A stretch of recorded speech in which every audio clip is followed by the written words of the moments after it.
பக்கத்துல துணியை வாங்கி கிழிச்சு கோவணம் செஞ்சு கொடுத்தார். அப்புறம் திருவோடு கொடுத்தார். இதெல்லாம் கொடுப்பார். அமர்நீதி நாயனார் பேர். பெரிய பணக்காரா இருந்தாரு. ஏழ்மை வந்துருச்சு. சாப்பாடு போடுறாரு.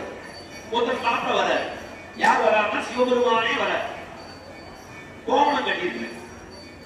அவரோட கண்டத்துல ஒரு கோவணம்.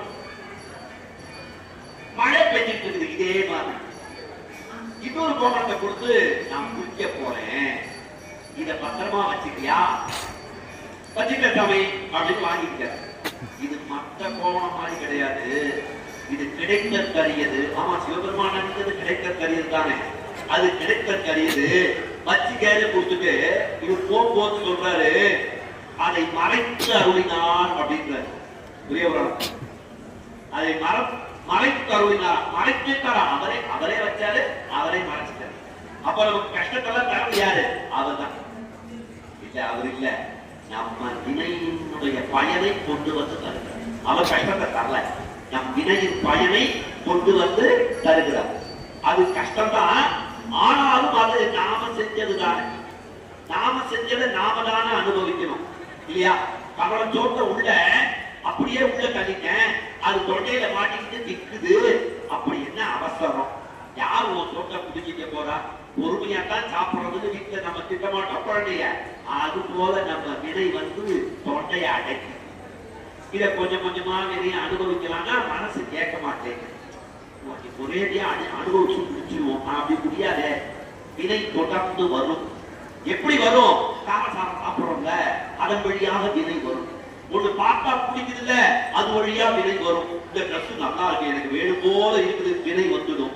இந்த பெண் நல்லா இருக்கிறா, அவளோட வாழணும் போல இருக்குது, வினை வந்துடும். இந்த நகை நல்லா இருக்குது, வாழணும் வாங்கணும் போல இருக்குது, வினை வந்துடும். இந்த பேச்சும் இந்த புகழும் நல்லா இருக்குது, இது மாதிரி இருக்கணும், வினை வந்துடும். அப்ப வினை வராமல் இருக்க எதுவும் வேணாம்ப்பா, திருவடி போகும். அமர்நீதி நாயனார் கொடுத்துட்டு குளத்துக்கு போய் குளிச்சுட்டு வராரு. மழை பெய்யுது. கையில இருக்க கோவணம் நனைஞ்சிடுச்சு. உங்ககிட்ட ஒரு கோவணம் கொடுத்துட்டு போனல, அதை கொடுக்குற. அவர்தான் மறைச்சிட்டார். அவர் எப்படி கொடுப்பாரு? கொடுக்க முடியல. தங்கத்தில் இருக்கக்கூடிய செல்வங்களை எல்லாம் வைக்கிறார். இந்த கோவணத்துக்கு ஈடா தன்னிடத்தில் இருக்கக்கூடிய செல்வங்கள் அனைத்தையும் வைக்கிறார். தட்டு நேராகல, துவாக்கோல் நேராகல. கோவணம் தூரியா இருக்குது, வெயிட் அதிகமா இருக்குது. ஒரு கட்டத்துக்கு மேல அமர்நீதி நாயனார் தன்னோட மனைவி மக்களோடு அந்த துளையில் ஏறுகிறார். அந்த துலாக்கோலில் ஏறுகிறார். நினைவில் கொள்ளுங்கள், நான் இதை படிக்கின்ற ஒவ்வொரு நேரமும் அழுந்திருக்கிறேன். அமர்நீதி நாயனாரை போல ஒரு வாழ்க்கை அமையுமா என்றால் தெரியல. அப்படி ஏறாரு. தட்டு நேராகல. அந்த தட்டு கீழே வந்துருச்சு, இந்த தட்டு மேல போயிடுச்சு. அடியார் பெருமக்களுக்கு முன்னால் ஆண்டவனே இருந்தாலும் குறைந்த அளவுதான். அடியார் பெருமக்கள் தான் உயர்ந்தவர்கள். அதை விட சிறப்பு. அங்கிருந்து திருக்கைலாயத்துக்கு அந்த துலாக்கோலே புறப்படுகிறது. அவரை ஏற்றிக்கிட்டு அமர்நீதி நாயனாரை ஏற்றிக் கொண்டு ஒரு தராசு தட்டு புறப்படுகிறது.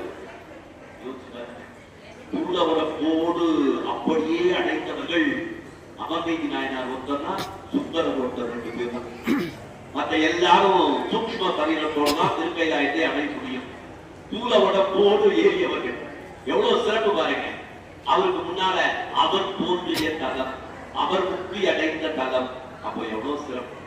இந்த திருவள்ளூர் திருத்தலம் 5 நிறமாக நிறம் மாறக்கூடிய பஞ்சவர்ணேஸ்வரர் என்று அழைக்கக்கூடிய அருள்மிகு கல்யாண சுந்தரி உடனுரை கல்யாண சுந்தரேஸ்வரர் உரையும் தலம் திருவள்ளூர் திருத்தலம். முடிஞ்சவங்க போய் பாருங்க. கும்பகோணத்துக்கு பக்கத்துல இருக்கு. சும்மா போன வந்தவங்க வந்துடாம கொஞ்ச நேரம் இருந்து பாத்தீங்கன்னா லிங்கம் கலர் மாறுவது தெரியும், சுவாமி கலர் மாறுவது தெரியும். என் வினை கழிய வேண்டும் என்று அதுவரையிலும் பிரார்த்தனை செய்யுங்கள். ஓம் நமச்சிவாய, ஓம் நமச்சிவாய, ஓம் நமச்சிவாய, ஓம் நமச்சிவாயன்னு பிரார்த்தனை செய்யுங்க.